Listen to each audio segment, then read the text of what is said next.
Thanks, Warren. Thank you. Good morning, everyone. You know everything about me now. That was it.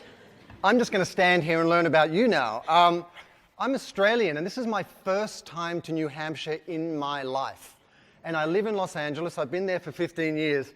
And New Hampshire is just like this mythical, natural wonderland where politicians go to live or die. That's all I know, right?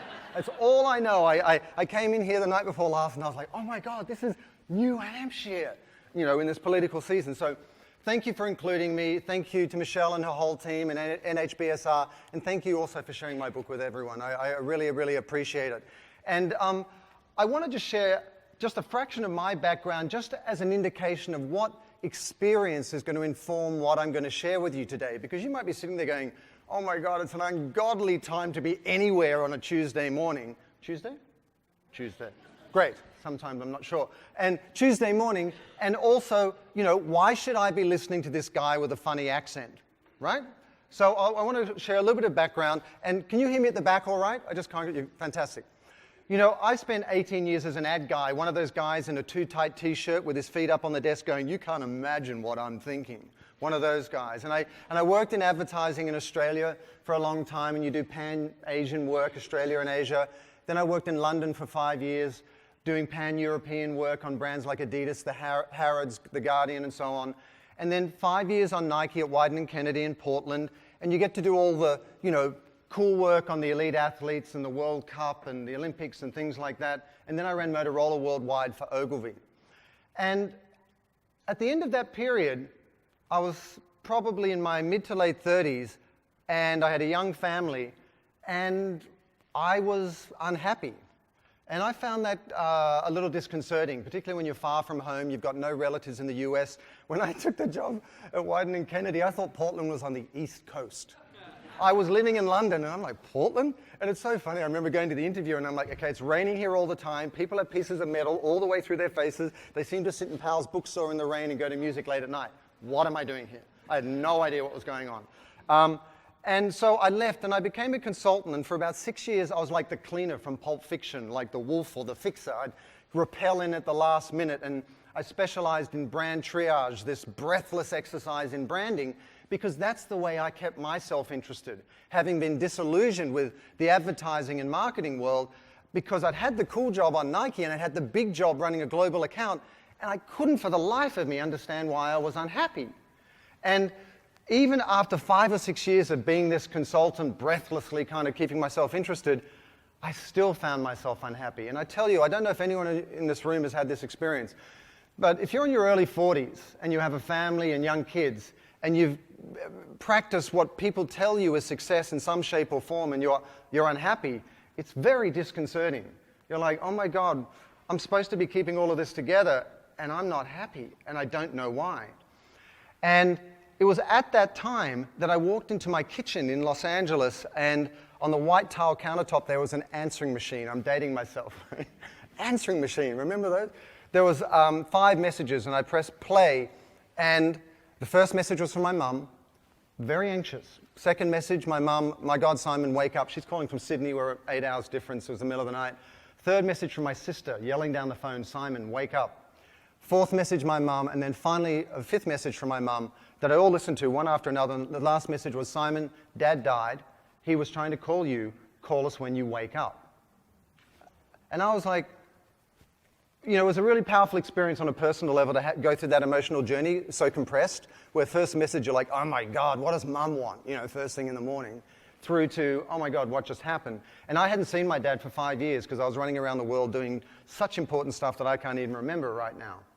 And her words that were relatively innocuous to her in the sense that she said, wake up, literally, actually really struck me very deeply. I thought to myself, what the hell am I doing? I'm just selling widgets for no reason. It doesn't matter whether it's a pair of sneakers, it doesn't matter, trainers, sneakers, it doesn't matter whether it's a car, but what am I doing this for? And as luck would have it, I happened to read the speech that Bill Gates gave at the World Economic Forum in 2008, his creative capitalism speech, about a week later. And he basically said that government and philanthropy can't fix the world on their own, we need the private sector to get involved.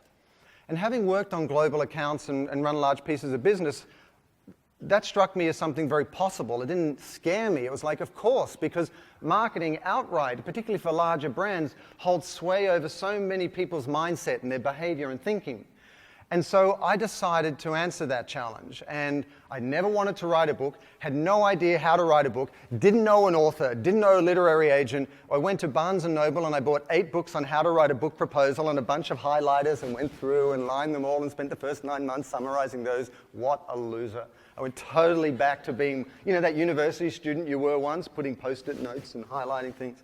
And anyway, it was a huge hit in the dark, and then the book came out and did well, and that launched the company WeFirst, and we're very, very much focused on growth through purpose. And we work with everyone from large companies like Sony to leaders, social enterprises like Tom's, through to many startups and high-growth companies.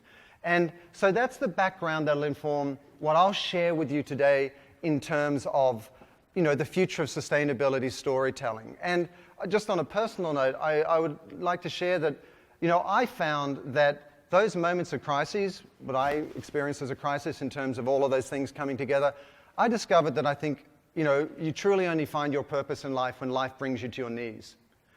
Where for some moment, at some time, your self-determination, your control is suspended.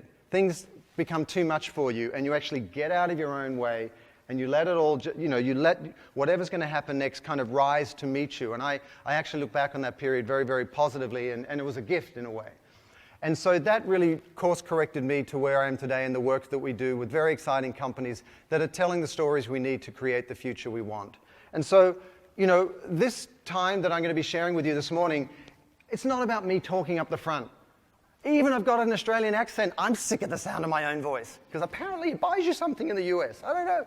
But I've been married for 23 years, so I have no idea. But this is your time, and if I would ask one thing of you, please interrupt me. And to the point, I'm going to ask 3 key questions through this presentation today. I'm going to ask 3 questions. It's like if we went to dinner tonight and we had 2.5 glasses of wine too many together, and you're like, yeah, listen, sunshine, I got it, whatever. But what is the 1 or 3 things I got to get right? Fancy pants, you've worked on Nike and you do these global, what do I really have to know? Because I'm really busy, I'm time poor, I've got 222 emails waiting for me. What do I need to get right? I want to share that with you today. Is that interesting? Okay, fantastic. So I'm going to ask you those questions on the way through, and then at the end, as Michelle said, I'm your guinea pig. You can ask me any question you want. No matter how big or small your company is, no matter how you define your brand story, how you distill it down, how you engage your employees, how you take it to scale, how you architect a community, how you become a cultural leader, whatever it might be. This is your time, so please be as rude as you can. I'm Australian, you cannot offend me. We swear all the time. Coming to America, I had to stop swearing. It's so awesome when you get together with Australians, and there's a lot of them in LA where I live, you get together, half a second into it, you are swearing like a soldier. It's awesome. We're all like, oh, thank God we can be ourselves. Very well behaved now.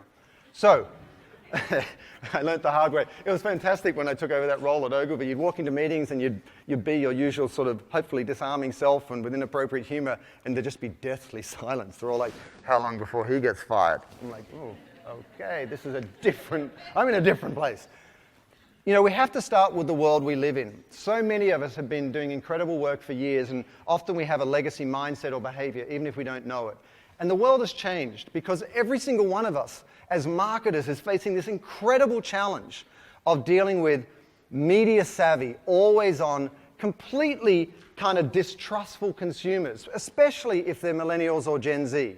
And I don't know what you guys are like, but when social media arrived, I thought to myself, wow, if you put media in the hands of consumers and citizens, it's going to change everything. That's why I wrote the book. But now it's like, oh my God, if there's one more bloody social media channel, I'm going to kill myself. Like, I was Snapchatting this morning, so it can disappear in 24 hours. And then there's going to be Peach, and now we've got AR and VR and AI and robotics coming. Humanoid robots that'll know everything about us and will talk to us as empathetically as our dearest friends. So every one of us as marketers is facing these enormous challenges. How to relate in new ways that are going to capture people's attention when I think we're all pretty much ADD nowadays. It's absolutely impossible to keep people's attention for a long period of time.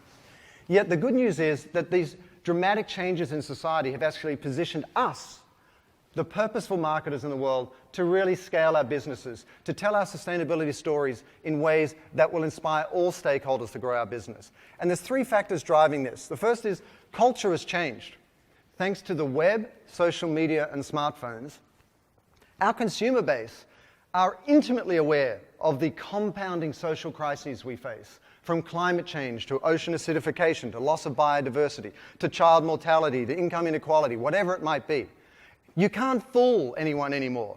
They know what's going on, or if they're not sure and they don't believe you, they go and find out. Secondly, marketing has changed. Technology is amazing. There are lawyers in Japan right now working out the legal ramifications of what happens when men want to marry their robots. True. If you were on YouTube, if you're on Facebook in the last couple of days, you probably saw this meme, this content going around where there's mind-controlled drones. So, you actually think, lift off, and it lifts off and it goes. There are fleets of trucks going through Europe right now, 18-wheeler trucks that are drones. There are no drivers in them. In Singapore, they have launched the first driverless taxi service already. So this is in addition to digital disruption and social media. We've got augmented reality, virtual reality, artificial intelligence, robotics. It's a very, very fast-changing and dynamic landscape, yet these are the lens through which we're going to be telling our stories in the near future. It's already here. Whether you go to South by Southwest or many other conferences, you see that it's already here.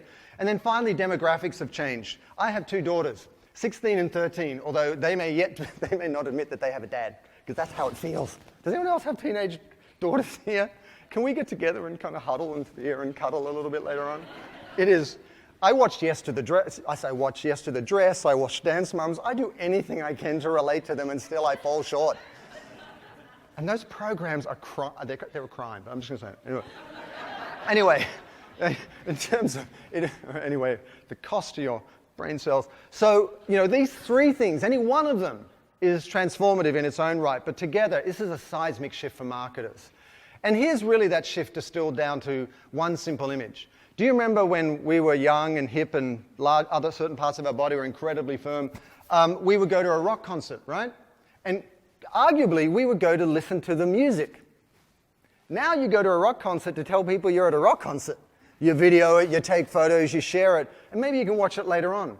That's because our audience and our content creators, distributors, and producers. I've almost forgotten the color of my daughter's eyes, because they're like this. Yeah, Dad. Yeah, it's great. Good night. Yeah, fine. Like it. Everyone is so consumed by that tractor beam of the small screen. And yet, sufficiently inspired, we can get our audience, especially the younger demographics, to share our sustainability stories. But what you've got to do to get there is you've got to do a fundamental shift. In our language, we call it a shift from me first to we first thinking. And in terms of we first thinking, it's more inclusive, it's transparent, it's authentic, it's community facing, it's future facing, it's about shaping culture. In short, it's about getting off ourselves and onto somebody else, which is terrible news for all of us. But we actually have to get over ourselves as brands. We really, really do. We actually have to shift from a transactional approach to who we're talking to a relational approach. We actually have to be interested in who we're talking to and invest time and emotion and energy in them and celebrate them. And so I want to kind of start by sharing with you one of the challenges that we often face. Every one of us in this room is a champion for sustainability and storytelling to that end. Yet often we find it's hard. You have to make the business case internally, right? You've got leadership who hasn't bought off, or there's downward pressure on your share price, or you're a young company that's growing and all you can do is keep going day to day. And so you're constantly being challenged. Is this a nice to do, or is this a must do? Am I right? Does anyone ever have that experience? Leadership, you're like, oh my God, how could you not want to do this anyway? But how does this build the business? So let's have a quick look. And by the way, at the end, I'm going to share an email address. You email me and I'll send you all these slides so you can use them. Okay? So focus on the questions I ask rather than what is capturing what's on the slide. When you think about being purposeful as a brand, I often kind of feel like it's important to do a little bit of a reset. Your purpose is why you exist, why you were created.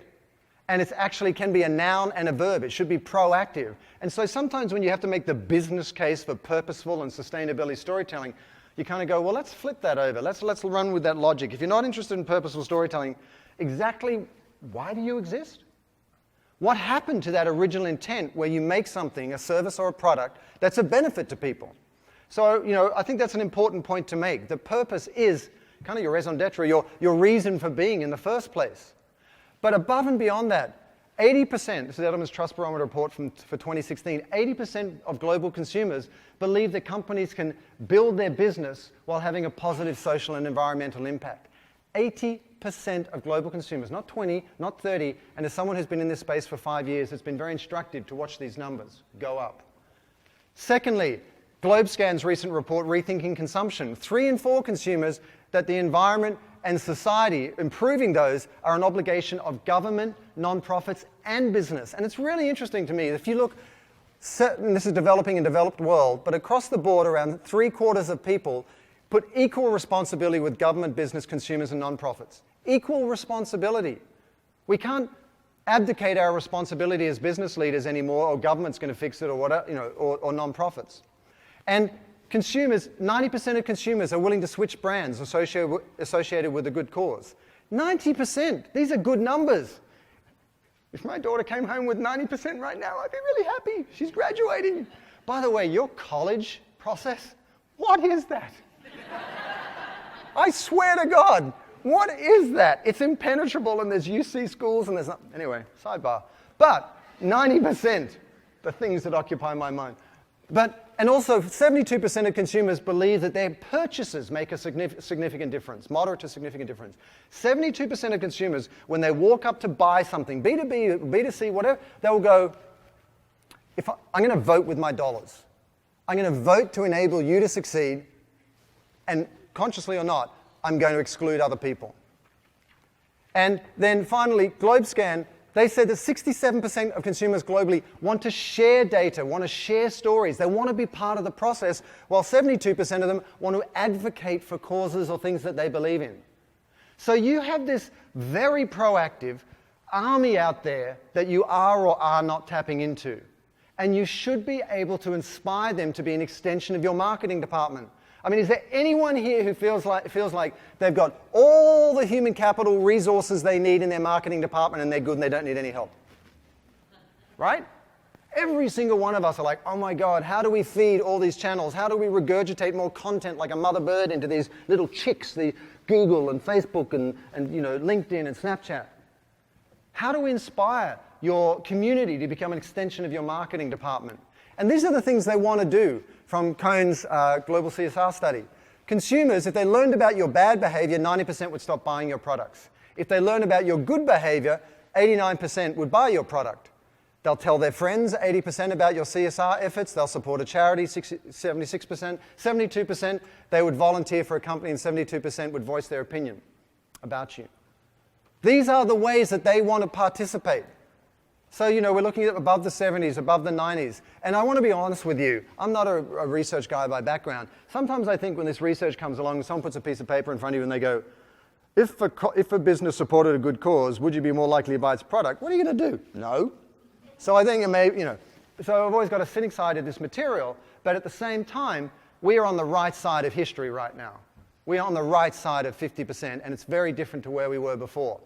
The most important thing is, though, MLS Group's The Future of Business Citizenship, they found that 69% of consumers want you to make it simpler for them. Make it easy.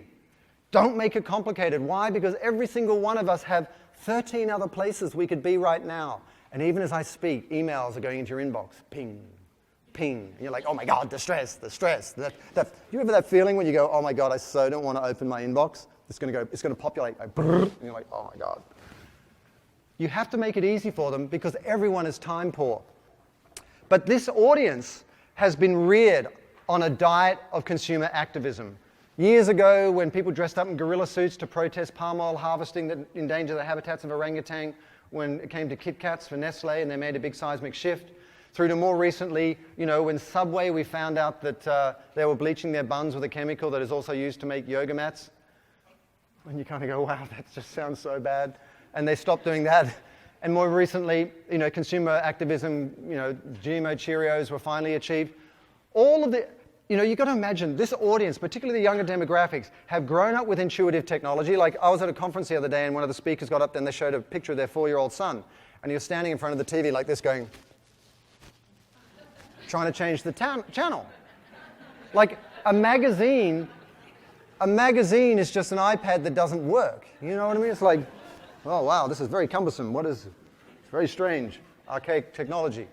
They have grown up with this. They have watched Arab Spring. They have watched Occupy Wall Street. They have had Facebook pages and then deserted them in legions, but they have seen so much activism on those pages. That is all they know. Like I've shown photos of my wife and I to my daughters, and they go, Dad, why is the phone tied to the wall? Right? They're like, what is that? What is that? My daughter got her license last Thursday. I'm mildly terrified right now, the whole time. It's such a transition. Anyway, purpose drives growth. I mean, what is the net of all this data? Like, tell me if it really works. Otherwise, how do we justify what we do? Or are we just well-intended, naive, blinkered people who want the world to be a certain way, but in truth, it's just a nice to have and it's never going to drive business? And Harvard Business Review did a study, the business case for purpose last year, and here's what they found. 485 companies, and they found that of those that prioritized an integrated purpose within their organizations, 58% enjoyed a 10% growth or more. 58%. While on the other side, those that didn't prioritize it had lesser growth, or they had flat growth.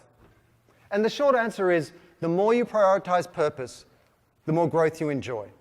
And the only reason is not because we all suddenly woke up and grew a conscience, we're all professionally cynical, as we should be, but rather awareness through social media and the web and smartphones, younger demographics, and connective technologies have created a business landscape in which people know what's going on. And they want to ask you, your brand, are you part of the problem or are you part of the solution? That's it. That's all that's going on. And so when sometimes, people take purpose as being important as self-evident, but really, this is what it does. Purpose defines the values of your company. And those values define the relatedness between different stakeholders.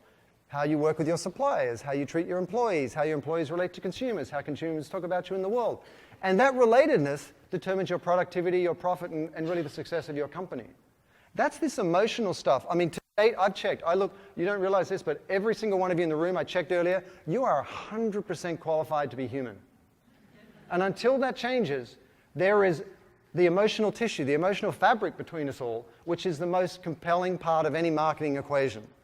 And so that's the opportunity for us. So let's get on to purposeful storytelling. Let's look at, I want to share some of the insights that I've learned working as a staff guy for years and now most recently for the last 10 years, in this sort of through WeFirst and lots of different companies, lots of B2B, B2C, B2G, small, large, and so on. First thing, story transcends technology. There are so many companies out there that are backing out of the channels, digital, social media channels, and trying to glean those meaningful insights and then feed into those insights. But it's the tail wagging the dog. We are still human beings sitting around a campfire telling stories. And if we can't do that well, we're really not going to motivate people to be interested, let alone do what we want them to do, and by extension, buy our product. And really, if you want to take advantage of that, you've got to have a story worth telling to be a story worth sharing. You know that person who keeps telling jokes at parties but can't tell jokes? Yeah. And how well you tell that story is really determines how well that story is going to be shared by your consumers. If you say, my experience of a lot of companies is they spend very, very precious resources, especially if they're small companies, broadcasting their schizophrenia.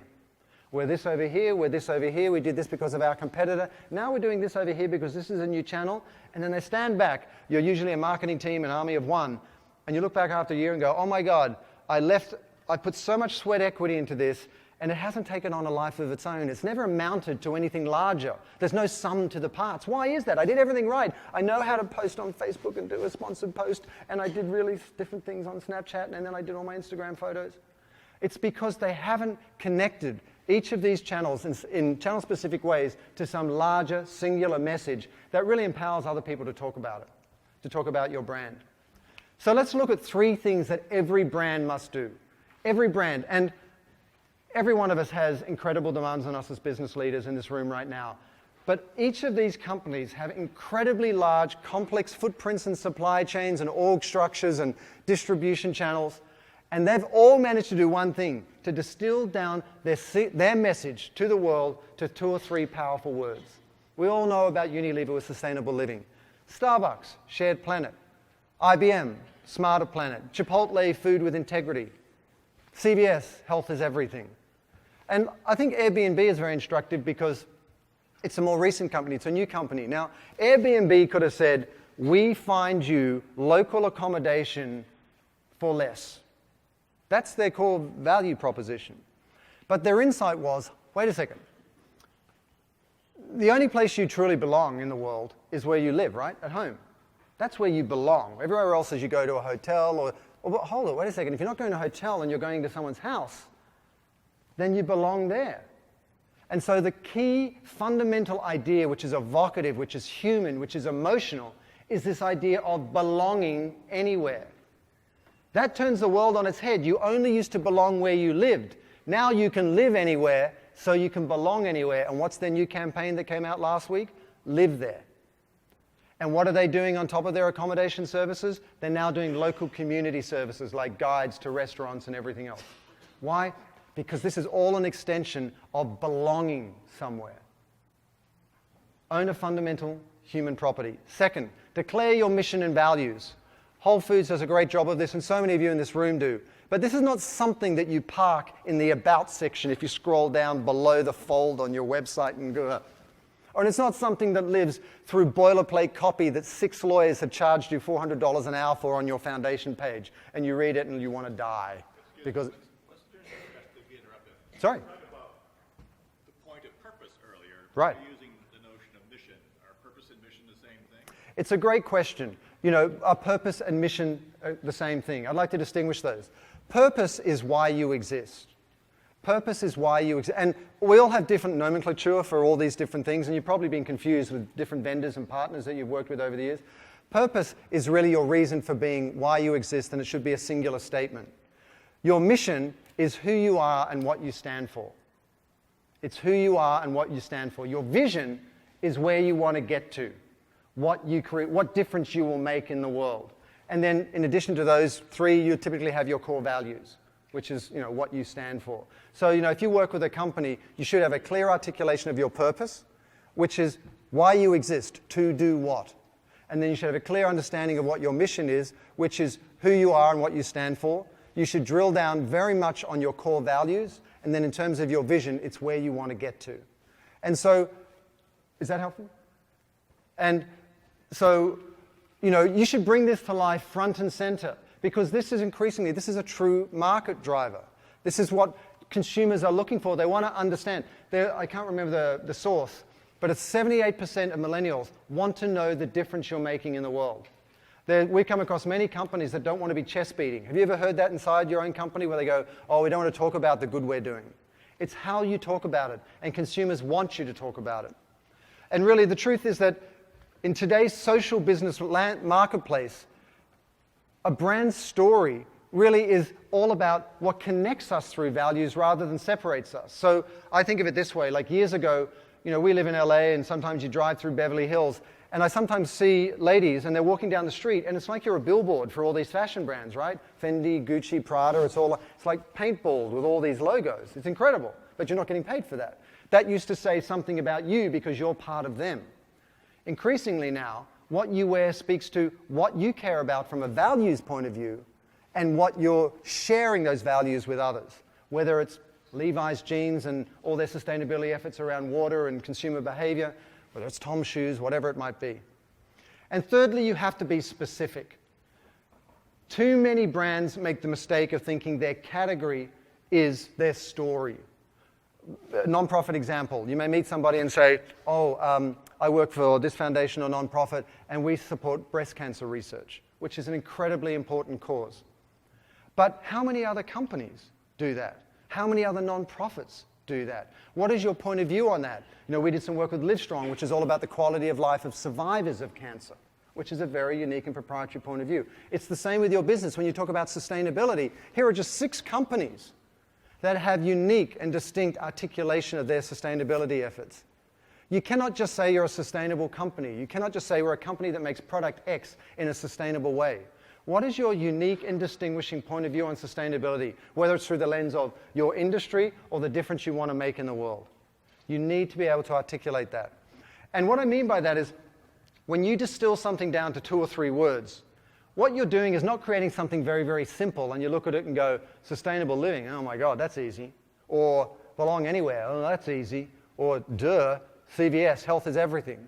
What you're really doing is it's an exercise in compressed complexity that allows you to speak to all stakeholders in specific ways while still laddering up to a larger singular message. Let me explain. I want to give you some concrete examples. This doesn't sound like theory. Here are 3 companies that we worked with. Tom's. We worked with Tom's last year. They kindly brought us in because BCG Research, Boston Consulting Group, had said a lot of people understand their how, the one for one, but they haven't yet articulated their why. And we worked with the great folks at Boston Consulting Group, the Tom's team, Bain Capital, and where we netted out was their larger why, their overarching why is for one another, for one comma another. Why? Because it speaks to the one-for-one model, for one, another is given. But also as leadership to employees, we're there for one another. As employees for employees, we're there for one another. As a for-profit company working with giving partners like World Vision, we're there for one another. As a way of being in the world, what do we own? We own the idea of being there for one another. That is a big idea to own. It's almost as big as the golden rule in a sense. And it gives you license to speak to all those stakeholders in specific ways, create infinite campaigns that all ladder up to this larger position of for one another. Does that make sense? You need that compressed complexity so that you can speak in channel-specific ways, whether it's Snapchat or Facebook, and you can speak in stakeholder-specific ways, whether it's internal or external, but still just keep ringing the same bell over and over again. And if you saw the finale of the American Idol a few weeks ago, you saw an ad by Tom's, their first paid ads they've done, because it's all been earned media and social media up to that point. This is 10-year anniversary. They had an ad, and at the end of the ad was flag came up, and then one for one, and then it resolved to for one another. And they wanted to claim and own the emotional high ground that they'd earned with a view to moving forward. Or Nativa, one of the fastest growing superfood companies, Inc. magazine for the last 6 years, they're superfoods. And they had a tagline which was nourishing people and planet. And the challenge there was that it was a little bit generic in the category. So many people were saying people and planet. But effectively, at some point, certain words become so co-opted, they're effectively meaningless. And so, we worked with them in terms of their higher aspirations. And the resolution was nurture, which is very evocative in a lot of ways, but it speaks to growth, vitality. Vitality in the food, vitality in your personal life, vitality in your family, vitality in your community, vitality in the world at large. Vitality is a core proposition of a way of being in the world. It gives you that dimension. It's the same with VSP Global, the largest eyewear maker in the US, an insurance provider. They had 6 different divisions, each of which is $1 billion company in its own right. And then they created VSP Global over the top to really kind of rationalize that, because it grew through acquisition and it was complicated, and employees weren't quite clear who they worked for and how it all fitted together. And the result of the work we do with them was see what's possible, allows them to own the idea of possibility, which has the bandwidth to include anything from ophthalmic technology, for eye care, through to innovation like Google Glass. They're the company behind Google Glass with Google, through to giving free frames after Superstorm Sandy when people had lost their eyewear. And it's all about possibility.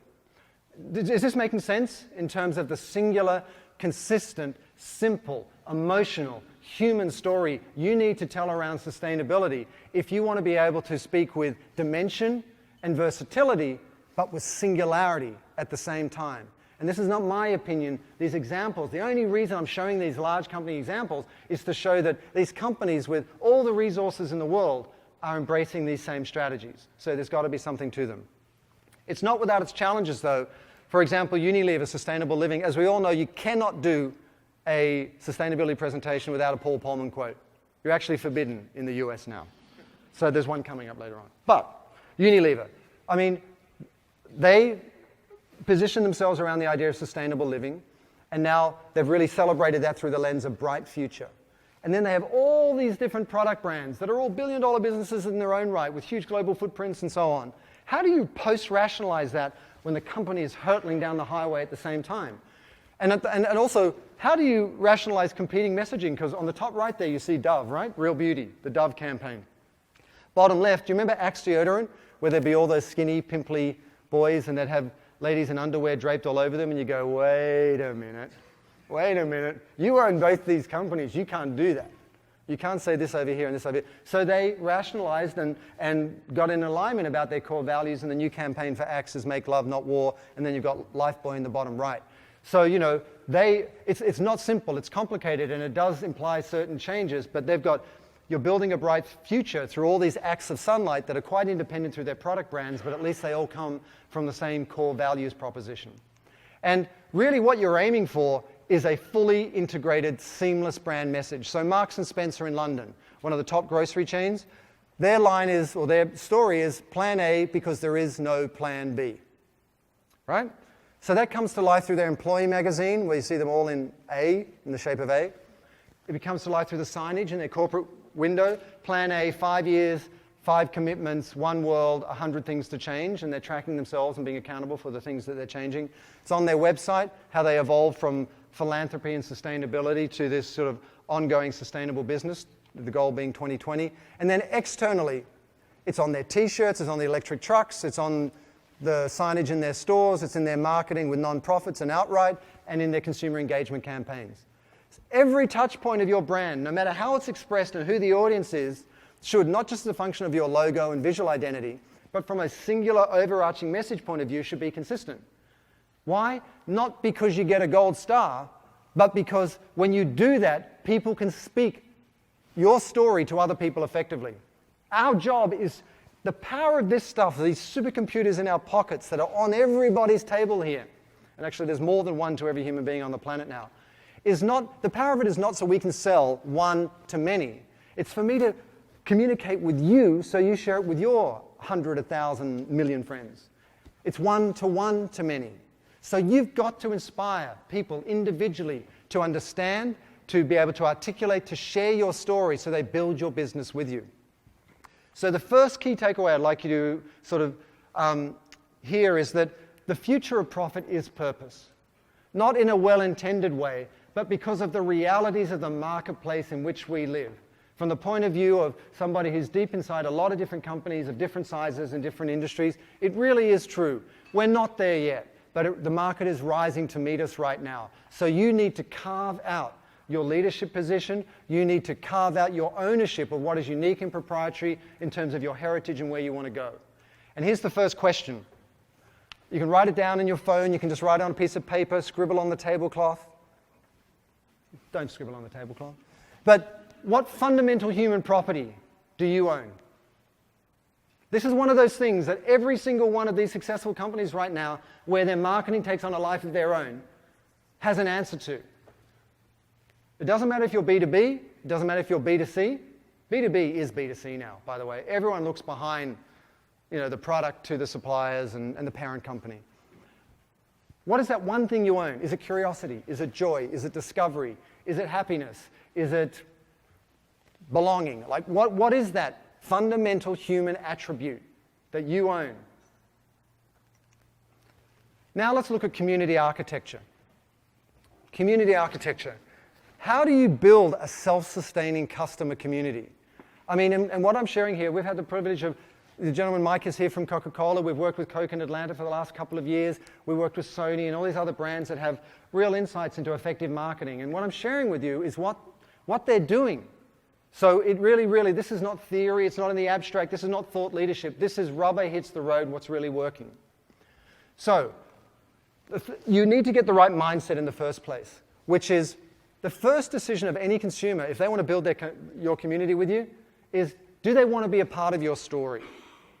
Do they care enough to be a part of your story? And if you want to make them care, this is not a shocking proposition, they have to be the hero of that story. Have you ever been in a relationship where it's all about you and you wonder why the other person's unhappy? Or lots of those relationships, like serial relationships like that? And really, if you do get off yourself and onto the other person, and they are the hero of the story, that story can't remain static. It's got to be an evolving, ongoing conversation that keeps them interested. And I'll speak to that in a moment. But here's what most companies do. They do this. When they talk about their purpose, when they talk about the good they're doing, when they talk about the fundraising they do, when they talk about the sustainability, accountability, and metrics and impact, they talk about it in a self-directed way. And I'll just give you a concrete example. At Company X, we've been committed to responsible consumption for 30 years. To that end, our employees have volunteered X amount of hours, and through donation matching, we've donated this amount to these different causes because we believe our environment and planet is important not only to us, but to our children. That's one version. Another way of approaching a cause issue might be to say, each night, too many children go to bed hungry. At Company X, we're committed to stopping that. Through our work with X, Y, and Z, we've been able to help how many children get meals each day so that they can live the best lives for themselves. This has taken the form of X, Y. Do you see the difference? Where you're not talking about yourself. Because here's what happens. It doesn't matter what you're saying. If you're talking about yourself, no one listens. Have you ever found that? People are only interested in themselves. How is it relevant to them? So instead of being inbound when you talk about your sustainability efforts, you have to be outbound. You have to be community-facing. And I can't tell you, as somebody who's been a part of many, many workshops and writing workshops, training companies how to write this way, there's something really weird that goes on, that when you're inside a company and you're in the bubble of that company and the larger bubble of that industry, there's some invisible force that makes you write about yourself. You can talk about it, and then you say, here's an example, and then you write, and you still write about yourself. And you're like, what is wrong with this picture? It's because everything else in the company does not reinforce getting off you and onto somebody else. It reinforces talking about yourself, whether it's the quarterly reporting, whether it's operations, whether it's the messaging from leadership. But you have to get off yourself and onto those you are talking to. So, how do you do that? How do you inspire your community to build your business with you? There's 3 ways. The first is co-creation. So let's have a look at co-authorship. Let's have a look at a couple of examples.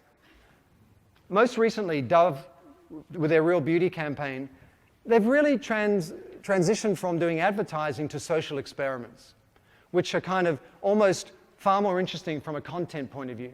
So what they did was, in a number of different locations around the world, they created 2 doorways, and over one doorway was average, and one doorway is beautiful.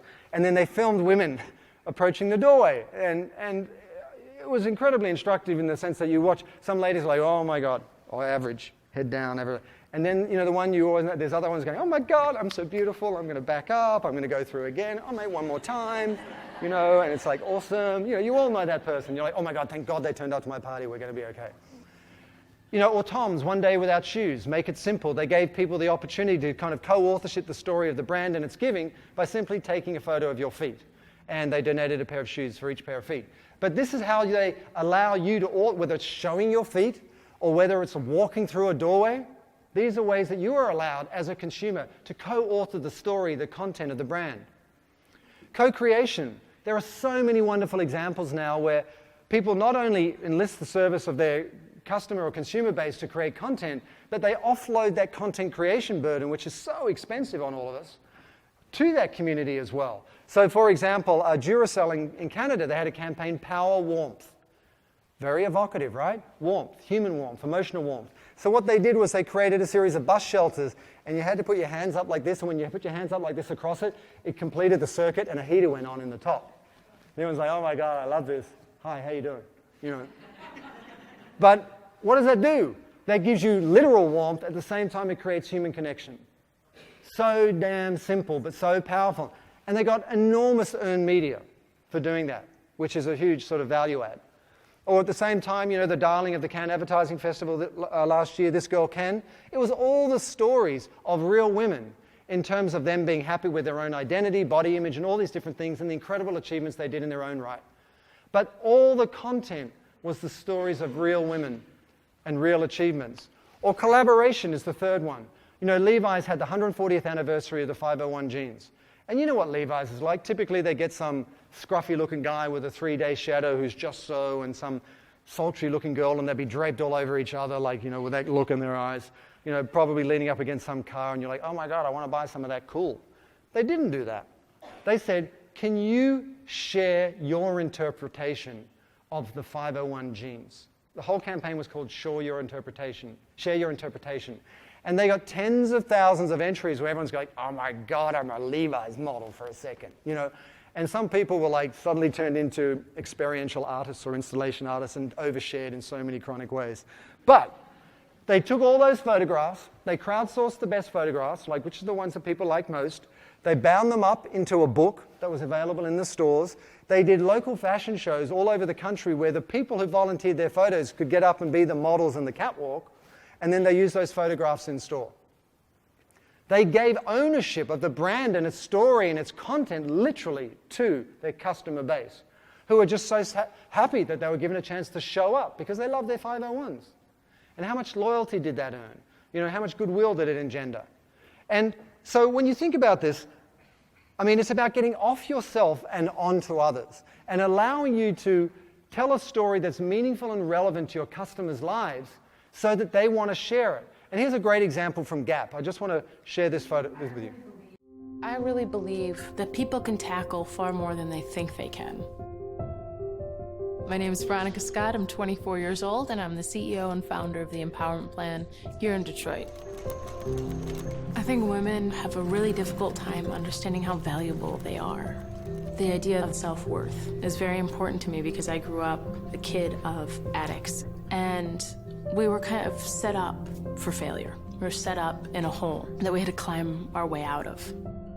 I ended up getting a great scholarship to go to college, and a class ended up changing my entire life. The class assignment was designed something to fill actual needs.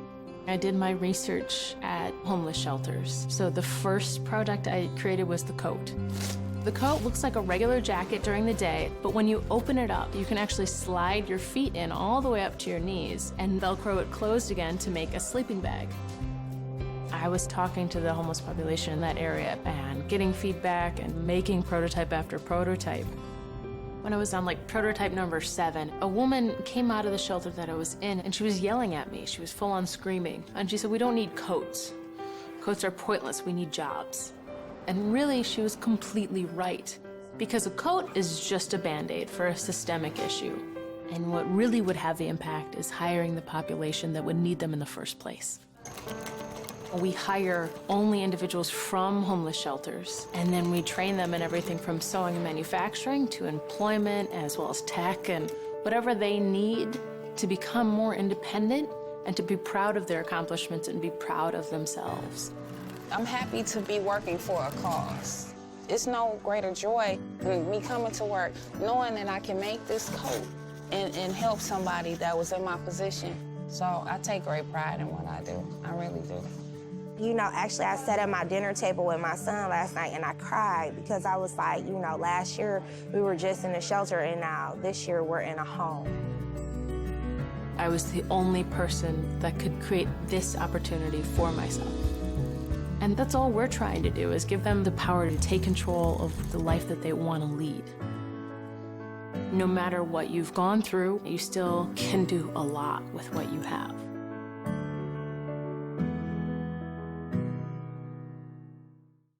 Powerful, right? Yeah.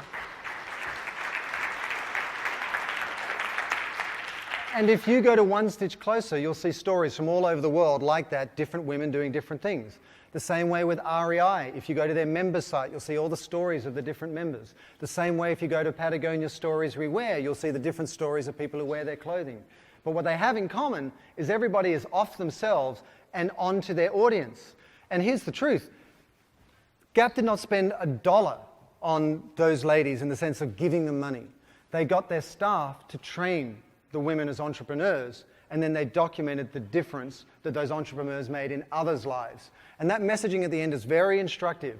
Veronica is empowering other women, and women are what is inspiring Gap, and Gap One Stitch Closer. And that's the only mention of Gap in the entire 2 or 3 minute film. And we all know how possible it is to create these micro documentaries now. There are so many firms out there that for $2,000 or $3,000 can create a piece of content like that. Because when you unpack it, there's a bit of library music, ideally original music if you know somebody. You know, there's some locked off shots. There's, you know, a pan across some still shots. You could even build in some photography.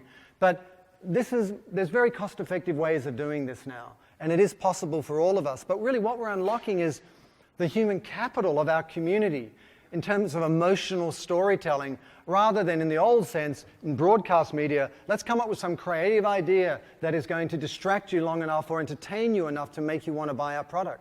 But let's connect it at a human level. So all of us in this room are uniquely qualified to do this because we are fundamentally committed to something that has meaning. It's just the only thing is, do we tell those stories and are we telling it the right way? So the second key takeaway I'd like you to really contemplate is your job is to be the chief celebrant of your customer community, not its celebrity. Not its celebrity. Yeah, a question? So what's the break-even point where Gap really gets to claim all that? You know, because I've seen Walmart, when they're not paying for their staff to have time to go volunteer. Or healthcare or different things. They're Yeah. not really doing anything, but they're creating that story and they're not doing anything. And I feel like, at what point does Gap really get to claim all that? It's a beautiful story. Are they doing enough that they get to make that The question is, is Gap doing enough? Like, how do they get to claim that? And really, the larger question is, at what point does this become cause washing or greenwashing, and when is it legitimate? When is this truly a differentiator for a brand? And I'm going to go quickly through a couple of points that I believe, and I just share them. You may have a different opinion. One is that we have some choices. We can demonize brands for the bad that they're doing, and there's lots of people out there doing it. Secondly, at the same time, no brand is all good and all bad. As someone who worked very, very closely to the launch of all 3 generations of the Prius, there are challenges with recycling the battery. Like, it doesn't matter who you are or what you're saying, no one's perfect. And as an extension of those 2 ideas, it's all shades of gray. And as a function of that, we've got a choice. Do we beat up brands and say no amount of good is ever enough, or that little good that you're doing is not enough given the bad that you're doing? Or do we celebrate the good that they're doing as a permission slip for others to do the same? And that's the choice that we at WeFirst have done, because I believe the marketplace is rising to meet us because of awareness, because of technology, because of demographics. And more brands are going to be rewarded for doing this type of work. And if we celebrate that type of work, then they will actually be encouraged to do more of it. And it will play out across the entire spectrum of their supply chain, from where they source their materials, to manufacturing and distribution, to how they treat their employees, to what products they take to market and how they market them, to what community impact role they play. No one is perfect. I mean, I remember in the sustainability conversation 5 to 7 years ago, and I write for the Guardian Sustainable Business and other things, is that it used to be, we used to have to make the case for sustainability 5 or 7 years ago. It was like, why should we be sustainable? We all know it's good in theory, but why should we? And then a couple of years later, it was like, well, how do we do it? What are the tools and measurements and metrics by which we judge if we're doing it? Now we're at that point where with DGSI and all these other things, it's a competitive landscape where it's a brand differentiator. And you can't just be sustainable because that's just category. You have to actually have a distinct point of view. That conversation has matured. And as a result, the demands on brands has matured. And their accountability has become more sophisticated. So all I'm saying is that it's not perfect now, but I would imagine in 5 years' time, when you've got tools by which to really measure how well you're doing internally with your employees and recycling and everything else, and what you're doing externally, it'll be a whole different ballgame.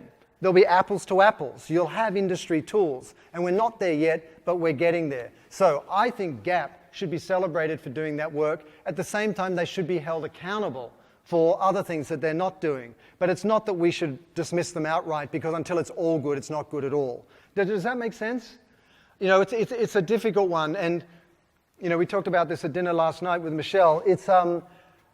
I think we need to be the enablers of change, and we need to be optimistic, and we need to inspire others to do more of it by capturing and celebrating and interrogating those examples of good works. Because we're all a captive audience in the room. We've all drunk the Kool-Aid. We are, in truth, still a small minority of the marketplace out there. But you probably personally, forget me, personally feel that we're in a better place than we were 3 to 5 years ago. Do you think? Do you think we're moving in the right direction? Yeah? I think that's all that we can go by. So I hope that answers to some degree. So the second question is, if you are the celebrant rather than celebrity of your customer community, what is the one benefit you want to celebrate in your audience? What is the one positive benefit you want to celebrate? How will your audience be better off because they're part of your community, they celebrate your brand, they share your story, they buy your product? How are they going to be better off? So what is your fundamental human property you own, and how is your consumer going to be better off, or customer? And the last area I want to share with you is cultural leadership. And this really, really excites me because this is where I believe the big opportunity is for every one of us in this room and brands outright. And I think this is what the true leaders today and the most successful brands are doing, and they're doing it uniquely. The reality is, if you go and reach out to your customers and say, here's our product, here's its benefit, here's its price point, they will relate to you in those terms. It's transactional. But if you reach out to them and say, we are co-creators of a way of being in the world and a world itself that we all believe in based on shared values and a common goal, they'll relate to you on that level. People rise to the nature of the conversation you grow around them. And so let's have a look at what this means. Because we all know about Dove, and I've touched on it a couple of times, and we've probably seen all of this, right? Over the last 5 years, we've seen one of these things because they've been darlings of the marketing landscape, they've been in the press, whatever, they've been all over YouTube. Millions, 20 million YouTube views, whatever it might be for the artists, police artist impressions. But what we fail to often get the chance to do is to unpack strategically what they did. What did they do over time so when a lady walks up to the shopping aisle to buy some soap here in the UK or anywhere else and they see Dove, they go, Dove. They couldn't articulate it perhaps, or they don't know why, conscious or unconscious, they're in a hurry, but why do they like Dove? Well, let's have a look at it. They've been leading a cultural conversation around real beauty. They have an enemy, objectified, sexualized beauty, that is pervasive, or was to almost 100% in the media. But in 2004, they literally asked you to vote for real beauty. It wasn't a moment of inspiration. They literally asked you, vote for it. The year later, they celebrated real bodies in their marketing. The year later, they de-photoshopped women in their advertising. Then they introduced different images of beauty, old and young. Then they actually created a self-esteem fund for young ladies, and more recently they've done these social experiments like Average and Beautiful. That's how they built this cultural resonance over time, all based on what? What is the one singular idea of Dove? Real beauty. And every single one of these campaigns, as creative and unique as they are and target audience specific all around the world, whatever it might be, they are all a function of that larger singular idea. And that's how they built the cultural resonance out there, so that when someone's standing there and they go, yeah, I like Dove. I like what they think about women. Or I like how they view women. Or I like what they say about women and how they make women feel. Well, let's have a look at Starbucks. That's Howard Schultz on the cover of Time magazine last year in March. How does a coffee CEO get on the cover of Time magazine with the title, What Starbucks Knows About America? And then those boxes on there, like on the side of the coffee cup, it's got jobs, veteran, race, education. How does a coffee company become a flashpoint or touchstone for all these large cultural issues, particularly in this political landscape when you think about it? How do they get to talk about job creation, same-sex marriage, post-traumatic stress disorder when Congress knocked down the Veterans Bill for the second time, and online education for veterans? What is it? That's not their business. But here's what they did. Their overarching, singular, consistent, scalable message is shared planet. And as a function of shared planet, they've been able to speak to all these issues.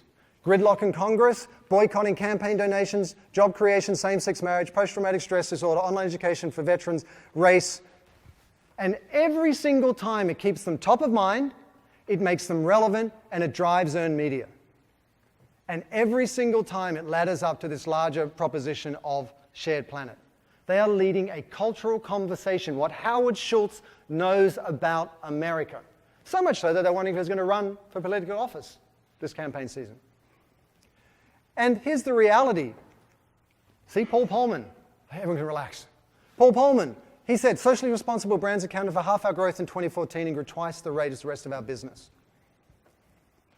That's because the market drivers that reward this are underpinning everything that they're doing. So let's have a look let's learn from the best. Let's imagine that we had all the advantages of some of the most resourced and smartest minds out there in the world. Tesla. When Tesla launched as a company, the first blog post that Elon Musk wrote did not say we're launching a car company. He said, we exist to make sustainable mass transportation possible. That was his mission. That was his mission. And as a function of that mission, they opened up the IP, the intellectual property of their battery technology. They did a partnership with BMW and Nissan to propagate charging stations all over the country. They did the infinity mile warranty.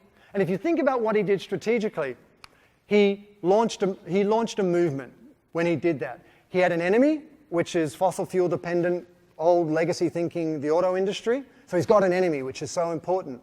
And then he elevated everybody with the Model S. And the Model S could perform on safety and performance standards. So it rendered that conversation moot in the auto industry. It was as good as anybody else. And what did they do with the Model 3? 3 weeks ago? Lines down the road all around the world with rebates and everything. It's $27,000. He's democratizing participation in that movement because he wants to enable sustainable mass transportation. That is what he is doing. And he is mission-led throughout that. And that's how you get counterintuitive marketing. When you think about Patagonia saying, don't buy this jacket, it wasn't a revelation. It was like, what is true to our mission when everyone else is over-consuming on Black Friday and Cyber Monday, right? When REI last year did, opt outside? Or this year, opt outside? They're just being true to their mission. And everyone goes, oh my God, that's genius. No, they're being mission-led. What could you do that would cut through the conventions of your industry and simply by looking and leaning into your mission? Or let's look at Apple. You know, Apple was famously unphilanthropic when Steve Jobs was in charge, but now his wife is doing amazing things around education. But with Tim Cook's leadership, they've now become a champion for anti-discrimination. Even Apple, the darling of the UX and UI and the consumer experience, are leading cultural conversations in a way they've never done it before. And the net result is that your company becomes a voice for culture at large. And people start to buy your product because it has the badge value they want, because it represents the values that speak to them personally. We see it with brands like Method and other things, right? There's more to putting a Method bottle of whatever, detergent on your counter, not just the packaging design, but what it stands for. And really, the goal here is not to sell your product, not to tell your brand story, but really even a higher order commitment here is to transcend your products, services, and category to shape culture, to shape the culture of your company, to shape the culture of your industry, to shape culture at large. You should be one of the defining voices of best practices in your industry. When there is an industry event, you should be invited because they want to know your opinion on it. If you're a CPG or if you're having larger cultural sway, you should be invited to speak at the Clinton Global Initiative or maybe WEF, the World Economic Forum in Davos, because you're a cultural voice. That's the opportunity for brands these days. And they all started small at some point, and they all ladder up from their immediate company to their community to the world at large. Let's have a look at some brands that are responding to this. So it's like, oh, that's good for some, or they're a big company, or they have a lot of resources or whatever. And let me tell you, we work with equal number of small companies. Sometimes it's only 2 people, and then sometimes very large companies. Every one of them is resource poor. Every one of them is time poor. You do not want to be beholden to Wall Street. It is no fun at all. They can't do anything. They are so boxed in, and their budgets are so micromanaged. Large does not make things easier. It really, really doesn't. But let's have a look at CVS. CVS came out recently, it was last year, and they said they're going to ban tobacco products, and depending on who you read, it cost them $1.5 billion in revenue. That meeting must have been pretty interesting. Okay, here's an idea. Okay, we're going to take like $1.5 billion off our bottom line. All good? Thank you. Drop the mic out. Right? Or the guy who said, don't buy this jacket at Patagonia. We do a conference each year, and Rick Ridgway, the VP of Environmental Initiatives, spoke at the conference. I asked him, what was that like? Was it like, oh, we're Patagonia, of course, don't buy this jacket. And they're like, oh my God, is this going to work? And day after it all sort of unfolded and the loyalists came to the fore and it turned out to be a win, but they really didn't know. There's no magic, there's no wand inside any of these companies. And what the CEO of CVS said when he made this announcement was, he said, we are the first national pharmaceutical chain to ban tobacco products because we want to lead the future of healthcare. They're no longer a pharmaceutical company, they're a healthcare company. Why? Because we've got an aging population and we've got obesity and chronic disease and diabetes and a burden on the healthcare system, and this is the opportunity of the future. And that $1.5 billion was a short-term opportunity cost, and both in terms of building their reputation and mitigating the risk that people are going to turn around and say, you are one of the people responsible for chronic disease and for death through smoking and all these sorts of things. It's risk mitigation. And what is their new name? CVS Health. And what is their new story tagline across everything? I mentioned it earlier. Health is everything.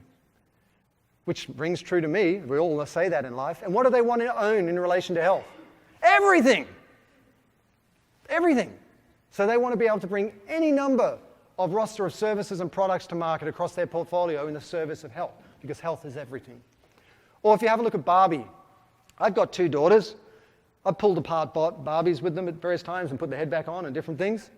And for years and decades, and mixed the body parts to see if it was very strange. But, you know, Barbie, for years, decades, people have been pleading with the brand to change the body image because it was not only implausible outright, it was irresponsible in terms of whatever precedent it said set for young ladies' mindset. Finally, they did it, and they came out with 5 different body types. But when they did that, they unlocked the innate power of the brand that had been latent for decades. Because now, you can be anything. You can be skinny, you can be slightly heavier set, your skin can be any color, and by extension, you can be a fashionista, a comedian, a doctor, a songwriter, and everything that implies in terms of accessories and education and all the things they could do through play. But until they let go of this outdated, ineffective, and unuseful image of women, they could never speak to that toy as a launch pad for possibility for young ladies. So by doing this, they didn't just fix something that was wrong, they finally unlocked the power of storytelling for the brand. Does that make sense? They gave whole new life to their brand and its products. Or Lego. Lego did the partnership with Shell. Did anyone see Greenpeace's response? That video? Beautiful Arctic landscape, all made out of Lego, polar bears, cute Eskimos, all this different stuff. And then slowly the oil fills the whole scene and you watch all the animals made out of Lego drowning. Huge response, viral success. They pulled out of the partnership and now they've repositioned building a better world. And now they've just committed in excess of $1 billion to re-engineering all their blocks, literally the blocks themselves in a sustainable way. They have made such a commitment and they've found the need to respond to these market drivers so compelling, they're literally remaking the only thing they make, whatever the implication of that is cost-wise, because they're all petrochemical blocks before. This is the opportunity cost that these very large established brands are assuming to respond and participate in the type of storytelling that I'm talking about here in terms of sustainability.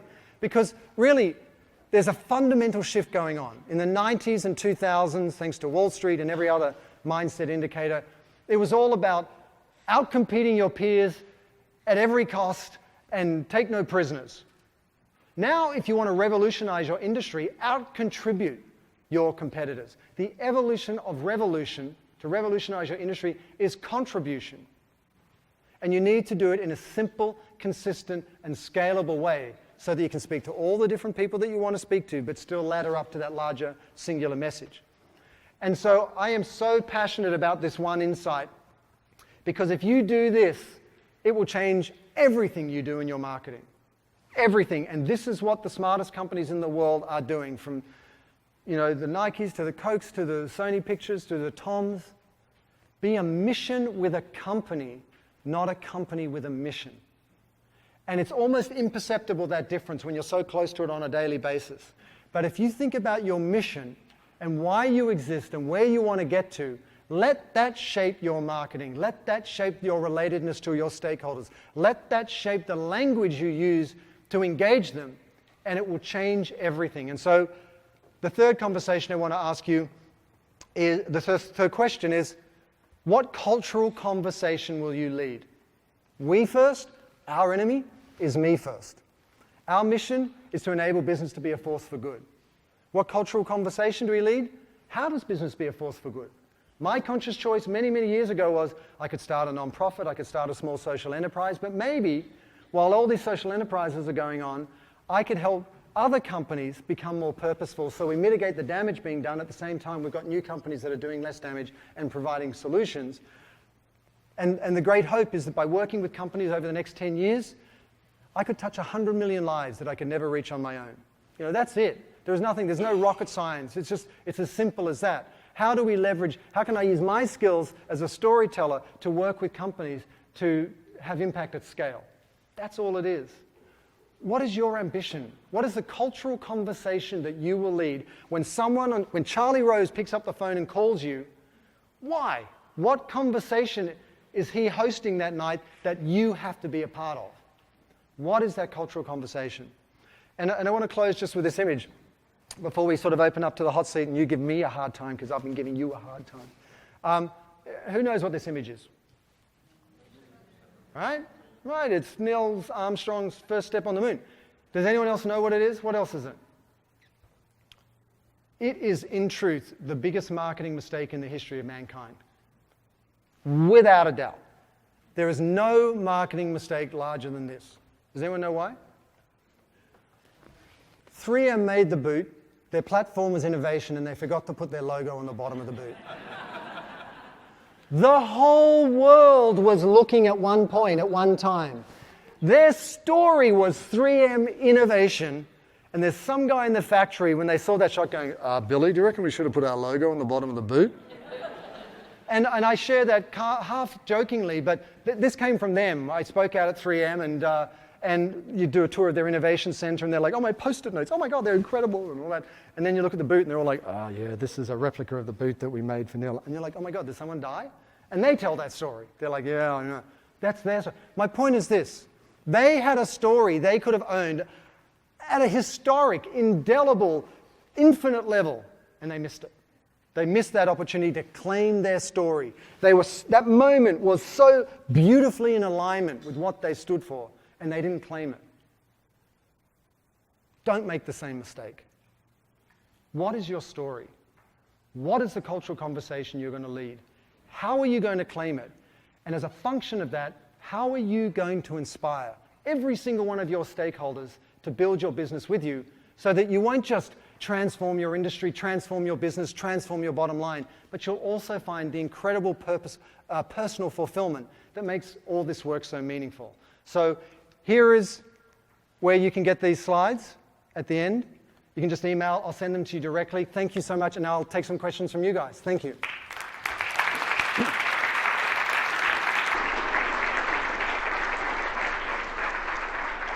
Nasty questions.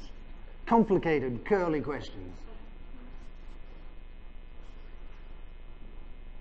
And Michelle, throw something at me as we run out of time. When?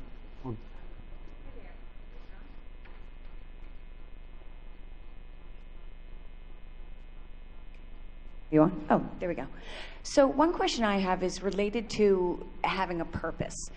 Some of them, or many of the purpose statements you had up there, are related to a brand's values, sustainability, CSR, and some of them are much more just about sort of the consumer connection and what that value of your brand is to the consumer, but don't touch as much upon values, perhaps like the Airbnb example. So how do you balance those out? And is the holy grail to find one that does both?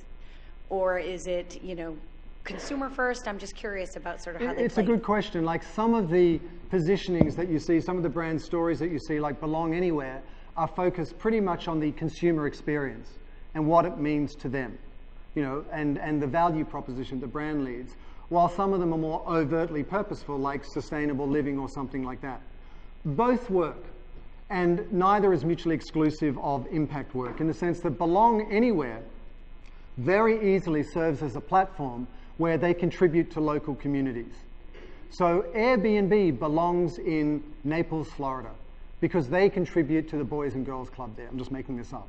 Or Airbnb belongs in Reykjavik, because after the banking crisis, there was a huge homeless problem, and so they made a donation to the local homeless shelter, for example. So part of belonging is contributing to that community. I would say in their case, they probably haven't got there. I mean, like a lot of these unicorns or whatever we want to call it, they've all been going to scale. They've been rushing all around the world like Uber and everything else to kind of get the largest digital footprint. Only now, in the last few weeks, did Airbnb announce that they're going to do local services, restaurants and everything else that brings dimension to this idea of belong anywhere. But I wouldn't be surprised, as a function of profitability, as a function of consumer expectation, that they would make local contributions in a strategic way. So my larger point is you can be overt about it, or you can actually speak to consumer needs, but as long as that's grounded in an emotion and something that's meaningful to people, it's easily going to be applicable to some sort of social impact. And I also want to add one note. It's not like you always have to have social impact for something to be meaningful. It's equally valid to create a responsible and positive experience for a consumer. So if they provided a service that is more cost-effective, that didn't require more hotels, that celebrated the unique cultural experience of literally living in different places around the world, that's valid in its own right. Above and beyond that, you can make contributions to local communities, but the absence of those contributions doesn't invalidate the value proposition of belong anywhere. And I think we're going to see so many disruptive technologies and, by extension, industries coming along that will have value in a self-evident way. It's just going to be a better way to do things, whether it's through robotics or whatever else. It's just going to be more effective. I think one of the great conversations, and I'm not going to go down this wormhole, that's going to come out of that is this jobless future. There's these books out there, The End of Jobs, and all these different things. What happens when, especially China, all these manufacturing and production jobs and all that are replaced by robotics, like you see in the Tesla factory already? It's going to be a sea change around the world as to what people do and what role business plays in their lives and what role we play in the future, future of the planet and so on. Did that answer your question? Question? Yeah.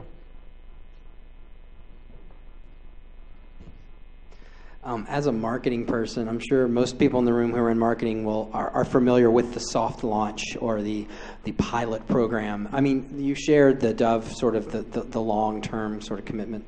The companies that you've worked with, do they tend to push these ideas internally first? Do they do the soft launch with limited, customers? What are the logistics involved with doing something of this scale? The question is, what are the logistics in terms of rolling out this type of approach? Do you start internally first? Do you do externally? My experience, large and small companies, there's just panic. We need it all yesterday. I mean, that's literally how it feels. I mean, it literally is like, oh my God, we're too late. We're late to market. Our competitors are doing it. Everyone's breathless. That said, the most important way to do this is from a strategic level to define what your brand story should be in a way that it maps to your business strategy. So your communication strategy has to serve your business strategy. You can't do marketing in a vacuum irrespective of where you're trying to get to as a business. That's one consideration. Then you need to get your own house in order before you go to market, because otherwise you invite a disconnect between what you're saying and what the consumer experiences. And so we found, and we didn't sort of plan this, but we unpacked it over the years, what a lot of companies need is a way to socialize that purpose, that story, that mission inside the company. And depending on how large they are, you've got leadership, you've got marketing, then you've got HQ, and then you've got regional, and everywhere you've got Salesforce. So, we've had to do everything from a variety of different workshops through to evergreen webinars that can be translated to be scalable, to employee advocacy toolkits, through to content that can be scaled throughout an organization explaining what its purpose is, so you can get to that at scale, because some companies have in excess of 300,000 employees, some have 5. So you ladder that up or down. It is absolutely critical to get that piece right first, because firstly, one of the top line items on your P&L is staff, payroll, right? You invest so much money in your people, in the human capital, yet Gallup's most recent report said only 28% of US employees are fully engaged. The rest of them are going, is it 5 o'clock? Is it 5 o'clock? Is it 5 o'clock yet? You are, simply by defining your brand story in a purposeful way that allows them to identify the shared values and bring their best selves and highest selves to work, you will already address a lot of productivity, satisfaction, and retention issues. So my point is that by starting internally, it's not like you're ignoring the ROI of it and the bottom line. You're actually starting to increase the productivity from day one, as well as shoring yourself up for exposure or inviting scrutiny when you go to market. And then obviously the third stage is to go to market and to do that in a simple, consistent, and scalable way across all these different channels. And the good news is many of us in this room are small companies. More often than not now, brands will create content cost effectively because a lot of it is consumer co-created and so on, and they'll take it to market on social first, and they'll see what traction it gets. Like a Girl, that campaign, Like a Girl That Always Did, was a social media campaign before it ever became a Super Bowl spot. So that's also encouraging. It's realistic, it's something possible. And then the fourth stage in terms of order of rollout is really, once you have a clear leadership mandate that this is our story and we're committed to it, and we brought that to life inside the company, and we're bringing that to life meaningfully outside the company, how do we step into our role as a cultural leader? And to do that work, you need to define the cultural conversation that you're going to lead, and out of that will fall a number of different themes. And out of those themes, there's different proof points or reasons to believe. You know, those things that substantiate why you as a company are qualified and should be leading that conversation. And once you have that roadmap and that communication architecture in place, you know, what we do, and this is just a suggestion, is we create an editorial calendar or a roadmap, a 12-month roadmap, where you look at all the tentpole events that you already have, industry events, CEO speaking somewhere, product launches, whatever, sales events, whatever it might be, and you back out of those tentpole events, and you look at the different themes underneath that larger cultural conversation, and you create an editorial calendar to that end. And the beauty of that is, you know, the integrity of the system is in place in terms of laddering up to a larger singular message and a leadership position. At the same time, you can do what you have to do anyway, which is focus on the day-to-day. All I can do is just get through this day and make this piece of content and get it out there. But you know over time. So that's a long-winded answer to your question, which is yes, make sure you got your own house in order internally to up the productivity and ROI in terms of your human capital, but it also shores you up so you don't, you know, come unstuck when people say you're saying one thing but doing another. I mean, how many examples are there out there right now about companies, how they treat their employees, and how many tools are being developed, and how many mindfulness workshops are there, and when did it become normal to talk about meditation in the context of work as a way to be more productive? I mean, these are big, big shifts in mentality. So I hope that answers your question. Who's got a question? We have just a couple minutes left and time for one more question. There's a question at the back. Thanks. Yeah, when dealing with co-creation of content, how do you deal with the situation where maybe your customers would rather people didn't know that they used your product or service? Right. The question is, how do you co-create content when your customers would rather not know they use your product or service? It's an interesting circumstance. I'm trying to guess why would they not want to know? Because they're white labeling it, or? Let's say you're in the business of cleaning up toxic waste dumps or defending sex offenders. Yeah. Cleaning up toxic waste, defending sex offenders. Some nonprofits deal with child trafficking, and it's very difficult to talk around issues, you know, just because they're so sort of stigmatizing in a lot of different ways. I would challenge any company to bury something deep enough that they can get away with it. I think whether it's Flint right now or whatever it might be, there's a choice that companies face. They can either try to bury it and let it kind of lay fallow, and that may work for some period of time. But my experience of the marketplace is scrutiny is only on the rise, and consumer activism is only on the rise. And the expectation of customers or consumers on customers, and by extension on suppliers, is that you need to be more and more accountable for what you're doing and how you're doing it. And I think rather than burying it, a more powerful choice is to say, hey, this is what we're making. And right now, there are some byproducts that we know are of concern. This is what we're doing about it, and this is what we can do better, and what are your ideas? And I want to make a point here. If somebody is making something that creates toxic fallout, it's not a question of how you cover that up with marketing. That's the wrong question to ask. The question is, why are you making something with toxic fallout? So, you know, in the same way that we saw the resistance of the auto industry that was so dogged for so long, and now everyone's falling over themselves with alternative energy vehicles. We need to recognize that every industry is being challenged to change in fundamental ways, and some companies are going to fall by the wayside. And you can either resist change and be on the wrong side of history and get put out of business, whether it's through a crisis or not, and how many businesses have gone out, have disappeared over the last few years, or you can go, you know what, let's reconsider what products we make, what services we offer, and what the sort of natural consequence of that is, and see if you can think about it a different way. That's not the answer they want to hear. They've got millions of dollars and gazillion dollars in profit, I'm sure, invested in something that creates toxic waste. This is just an example. But that doesn't absolve them of the fact that they're creating toxic waste. We're either going to make things better or we're not.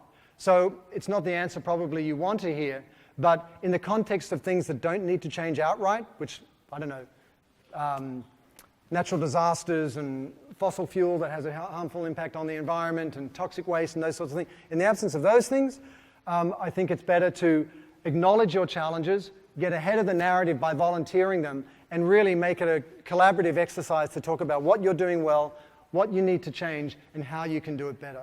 And, you know, those companies that continue to do things that are going to create chronic problems in our environment and by extension our communities, I think they're going to have real struggles in the future. Not just because there's young incumbents coming up, so there's incumbents that are competing with them and changing, but because there's young companies coming up that will get the same job done without that toxic waste. I hope that's helpful. I'm here all day. Feel free to sort of like trip me up or throw something at me and ask any questions.